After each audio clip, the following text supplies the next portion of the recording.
खींचना जरा खींचना।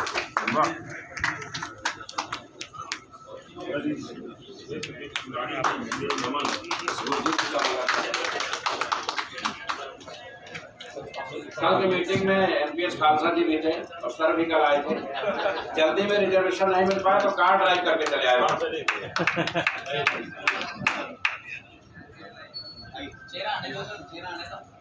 हम जब किसी ऐसी प्रतिभा से मिलते हैं जिसने अपने आप को नेटवर्किंग सेक्टर में साबित किया होगा तो ये उम्मीद बनती है कि इनसे हमें बहुत कुछ ज्ञान मिलेगा। तो मैं चाहूंगा सर ये कम से कम 5 मिनट समय लें और हमारे लोगों को कुछ गाइड करें। आप लोग चाहते हैं ऐसा? बिल्कुल। Sir sir sir Sanjay sir ठीक Sanjay sir sir sir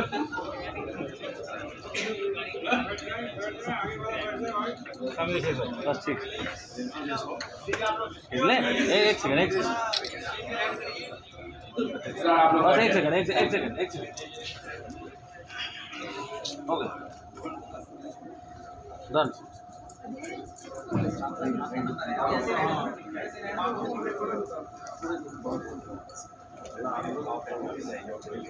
hello, thank you आप लोग बैठे वेरी मच सीएमडी सर और आज की सभा में उपस्थित सभी फाउंडर लीडर्स। मेरा नाम सतविंदर सिंह है। मैं फाउंडर डायरेक्टर हूँ और पंजाब पुलिस में इस टाइम अमृतसर में सब इंस्पेक्टर की पोस्ट पे काम कर रहा हूँ। तो नौकरी के साथ साथ पिछले करीब 20-22 साल से मैं नेटवर्किंग भी कर रहा हूँ। नेटवर्किंग मार्केट के साथ जोड़ने का मेरा एक खास उद्देश्य रहा है। मेरे दादाजी फ्रीडम फाइटर थे। कौमी मुक्ति संघर्ष में उन्होंने काफ़ी लंबा समय काम किया। तो जिस दिन मैं पुलिस में भर्ती हुआ तो लड्डू का डिब्बा लेके घर पे आया तो सबसे पहले दादाजी को उनका मुंह मीठा करवाया और बताया कि आज मैं पुलिस में भर्ती हो गया हूँ। तो दादाजी बहुत खुश हुए और उन्होंने एक बात कही। उन्होंने कहा, बेटा मुझे बहुत खुशी है कि तुम सरकारी नौकरी में आए हो, तो मगर एक बात का ध्यान रखना, मेरा सारा जीवन जो देश के लिए गुजरा है और बड़ी ईमानदारी के साथ मैंने जिंदगी व्यतीत की है और तुम पुलिस जैसे विभाग में जा रहे हो जो कि बहुत बदनाम महकमा है और लोगों में ये बात मशहूर रहती है कि यहाँ घूसखोरी बहुत चलती है। तो बेटा जितनी भी नौकरी करना, वो तनख्वाह के अलावा 1 भी रुपया बाहर का कोई रिश्वत का घर पे मत लेके आना।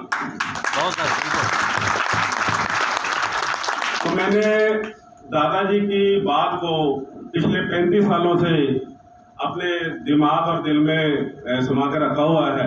अब करीब 35 साल मेरी नौकरी हो गई है। तो इसी वजह के साथ मैंने ये फील्ड चुना नेटवर्किंग का, क्योंकि एक जो सरकारी सर्विस पे होता है उसके पास कोई इतना समय नहीं होता कि कोई वो अलग से कोई दुकान कर पाए या कोई व्यवसाय कर पाए जिसमें टाइम दे पाए। तो यही एक स्मार्ट वर्क है। तो ये तो मैंने अपनी कहानी बताई है। तो इसके अलावा मैं कुछ इस टॉपिक के बारे में एक अलग से थोड़ा बताना चाहता हूँ। मेरा टॉपिक है आज का भारत में बढ़ती हुई बेरोजगारी और संजय पावर का महत्व। तो अपनी बात रखने के लिए थोड़ा सा मैं ऐतिहासिक पृष्ठभूमि में जाना चाहूँगा। जैसे आप सभी लोगों को पता ही है कि एक लंबी गुलामी के बाद हमारा देश 15 अगस्त 1947 को आज़ाद हुआ। तो जिस दिन हमें आज़ादी मिली तो एक ऐसा देश हमें विरासत में मिला जो एक बिल्कुल खस्ता हाल और जर्जर अवस्था में था। खजाने में कोई पैसा नहीं था, डेवलप के कामों के लिए सरकार के पास कुछ पैसा नहीं था। तो धीरे धीरे करके उस टाइम की जितनी भी सरकारें थी उन्होंने देश को संभालना चालू किया और 1947 से ही सरकारों की जो देश को उस समय पैटर्न लाया गया कि देश के अंदर एक समाजवादी व्यवस्था बने, उसके लिए पब्लिक सेक्टर को मजबूत करने का काम सरकारों ने किया। पब्लिक सेक्टर में बहुत सारी योजनाएं आई, जैसे सहकारी बैंक है, गांव देहात के अंदर कोऑपरेटिव सोसाइटियां बनी, आज भी चल रही हैं, और भी बहुत सारी योजनाएं आई जिनका मकसद ये था कि उसमें पब्लिक की ज़्यादा से ज़्यादा जो है वो भागीदारी बढ़े। तो इसके बाद सन 1990 में आपको याद होगा, जो विकसित देश हैं जिनका शुरू से ही ये एक मंशा रही है कि कैसे वो जो गरीब देश हैं उनको कैसे लूटा जाए, तो आपको याद होगा एक विश्व व्यापार नाम की संस्था 1990 में आई और उसका मकसद ये था, जो विकसित देश थे उस समय के अमेरिका, कनाडा जैसे, वो इस संस्था के राही गरीब देशों पर, उसमें हमारा देश भी है, हम अभी भी विकास करते हुए देश में है, विकासशील देश जिसे कहा जाता है, तो उनमें जबरदस्ती दबाव बनाया गया कि वो जो व्यापार है वो हमारी शर्तों पे करें। और उसमें आपने देखा होगा कि 1990 के बाद हमारे देश के अंदर हर क्षेत्र के अंदर, हर सेक्टर के अंदर, यहाँ तक कि सरकारी विभागों के अंदर भी निजीकरण की जो रफ्तार है वो बहुत तेज हो गई। और उसका नतीजा ये निकला कि निजीकरण ज़्यादा होने से फिर हमारे देश में तकनीक भी आई, कंप्यूटर आ गया और धीरे धीरे बेरोजगारी बढ़ने लगी।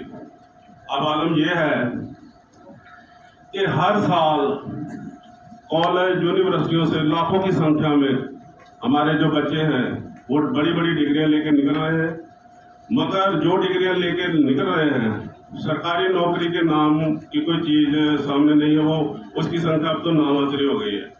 और प्राइवेट सेक्टर में इतना ज्यादा दबाव है, एक तो जो स्टूडेंट है उसके ऊपर खुद का दबाव है कि उसके माँ बाप ने, मगरलाल माली जी आगे आ जाए, कि एक माँ बाप ने कितने लाख रुपए खर्च करके अपने बच्चे को पढ़ाया लिखाया होता है, और माँ बाप की भी ये ख्वाहिश होती है कि हमारा बच्चा पढ़ लिख के कोई अच्छी नौकरी पे जाए और वो हमें भी थोड़ी सी राहत जो है वो प्रदान करे। और दूसरी तरफ बच्चे के मन में भी यही मानसिक दबाव होता है, मगर उसकी डिग्री के अनुसार उसको कहीं जॉब मिलता नहीं। अब बड़ी बड़ी डिग्री वाले जो बच्चे हैं, कोई रिलायंस फ्रेश में 10,000 की नौकरी कर रहा है, कोई किसी स्टोर में काम कर रहा है, कोई बैंक में 15,000 में काम कर रहा है, 15-15, 16-16 घंटे काम करना पड़ रहा है। तो ये बेरोजगारी की जो मतलब समस्या है दिन प्रतिदिन गंभीर होती जा रही है। अभी नया जो ट्रेंड क्या है कि पढ़े लिखे बच्चे जो है वो आईलेट्स करके बाहर की तरफ भागते जा रहे हैं, बाहर विदेशों की तरफ जाने का रुझान है। अपने जहाँ से जो हमारे जो घर जमीन है उसको गिरवी रख के जो कोर्स यहाँ 2-3 लाख या 4 लाख रुपए में हो जाता है, उसके लिए पहले तो 40, 25, 30, 50 लाख रुपए उन देशों को देना पड़ता है। और फिर पहले तो जब ये सिलसिला शुरू हुआ 2002 के आसपास, ऑस्ट्रेलिया ने सबसे पहले स्टडी वीजा खोला था, आपको लोगों को याद होगा।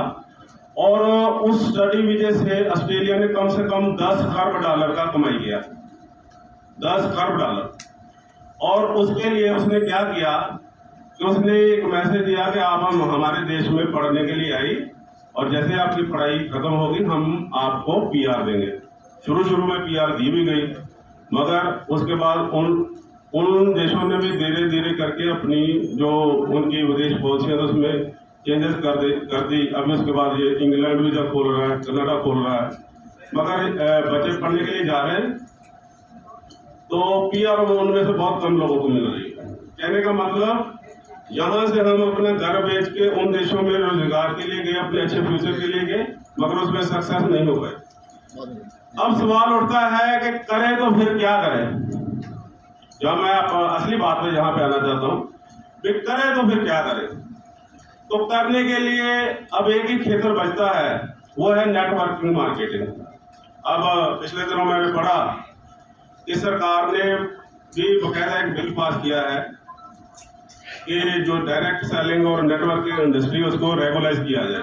कुछ रूल रेगुलेशन गवर्नमेंट बना रही है। तो नेटवर्किंग करने के लिए जैसे पिछले अरसे से हो रहा है, चारों तरफ अफरा तफरी मची हुई है, बहुत सारी कंपनियां आ रही हैं, लूटने के लिए आ रही हैं लोगों को। कोई एमडी सामने नहीं आ रहा, पर्दे के पीछे सारे खेल चल रहे हैं। लोग अपना जो जमा पूंजी है, खून पसीने की गाड़ी कमाई है, वो उसमें बर्बाद कर रहे हैं। और हालात जहां तक पहुंचे हुए हैं कि भारत के अंदर कम से कम जो नेटवर्क मार्केट के साथ जो जुड़े हुए लोग हैं, एक अंदाजे के मुताबिक 5 करोड़ लोग इस व्यवसाय के साथ जुड़े हुए हैं, जिसमें से कम 2 या 3 करोड़ लोग नेटवर्क मार्केट की जो बुरी अवस्था को देखते हुए नेटवर्किंग क्षेत्र को छोड़ के जा चुके हैं। और हालात ऐसे बने हुए हैं, आज हमारे घर में जिसका पता होता है कि ये बंदा नेटवर्क मार्केट करता है, जो कोई प्लान देने के लिए आता है, तो लोग दरवाजे नहीं खोलते, उसको बहुत बाहर से भगा देते हैं, जाओ हमें कोई कंपनी ज्वाइन नहीं करनी। तो इसके लिए मैं बधाई देना चाहूंगा सर को कि जो नेटवर्क मार्केट बुरी तरह से बीमारी से ग्रस्त है, एक लाइलाज बीमारी, उसको ठीक करने के लिए अमेरिका से एक बड़ी डिग्री ले गए हैं, डॉक्टर की डिग्री। उसका खास कारण है, शायद आज तक संजय पावर में किसी ने ये चीज नोटिस नहीं की होगी कि सर कंपनी तो पहले से चला रहे थे, जब डिग्री लाने की क्या जरूरत पड़ गई। तो कोई खास काम था कि जो बीमार इंडस्ट्री है उसको ठीक करने के लिए एक बड़े डॉक्टर की और एक अच्छे हौसले की जरूरत थी, जो सर ने दिखाया है। और इस इंडस्ट्री को जो लाल जो कैंसर जैसी बीमारी से ग्रस्त है, उसको ठीक करने के महा ऑपरेशन में जुटे हुए हैं। और हम सब लोग जैसे एक डॉक्टर ऑपरेशन थिएटर में ऑपरेशन कर रहा होता तो साथ में अटेंडेंट और नर्स भी रहती है, मौजूद रहती है। और डॉक्टर साहब को जैसे जरूरत पड़ती है, कभी कैंची की जरूरत पड़ गई, कभी सुई धागे की जरूरत पड़ गई, तो हम लोग इनकी टीम के वो अटेंडेंट हैं। तो इस महा ऑपरेशन में सर को जब भी किसी उपकरण की किसी चीज की जरूरत पड़ी तो हमें फटाफट वो चीज देनी है, इनका साथ देना है। तो मैं समझता हूँ नेटवर्क मार्केटिंग करने के लिए संजय पावर से बढ़िया प्लेटफॉर्म इस समय दुनिया में कोई नहीं है। जबरदस्त जोरदार तालियां।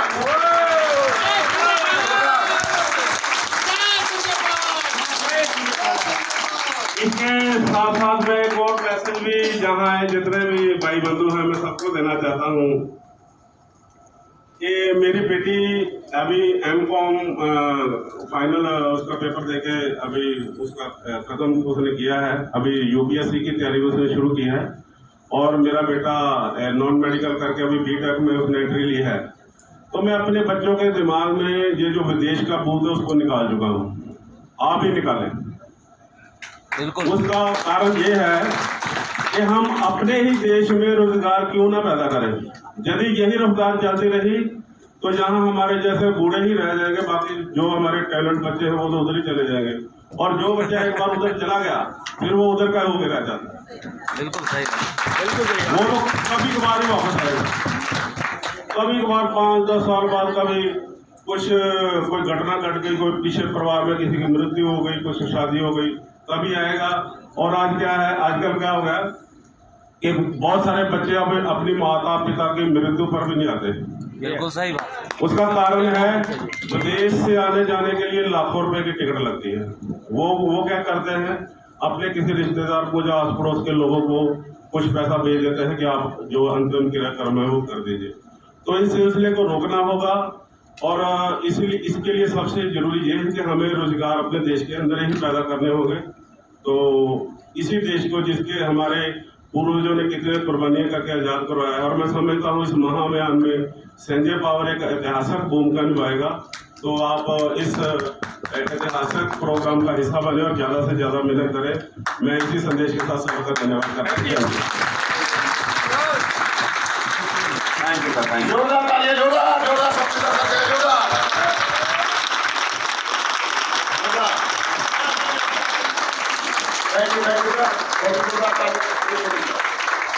सतविंदर सर ने, जैसे सर ने कहा, पर्ल वाइन की टॉप 10 आइडियो में से करोड़ों रुपए कमाया, ध्यान दीजिएगा। और बाहर जो 1 रुपया नहीं कमाया वो बोलता अरे भाई, उसकी बात हम मान लेते हैं। किसकी मानेंगे आज से? हेलो, सही बात। क्योंकि एक ऐसे महान शख्स है जो करोड़ों रुपए इस इंडस्ट्री में कमाया है और कमाने आने के बाद अरबों के लिए इस इंडस्ट्री में कदम रखा है साथियों संजय पावर ने, अरबों के लिए। और दूसरी चीज क्या, बैठ जाइए आप सभी लोग, बैठ जाइए, एक बैठ जाइए, बैठ जाइए।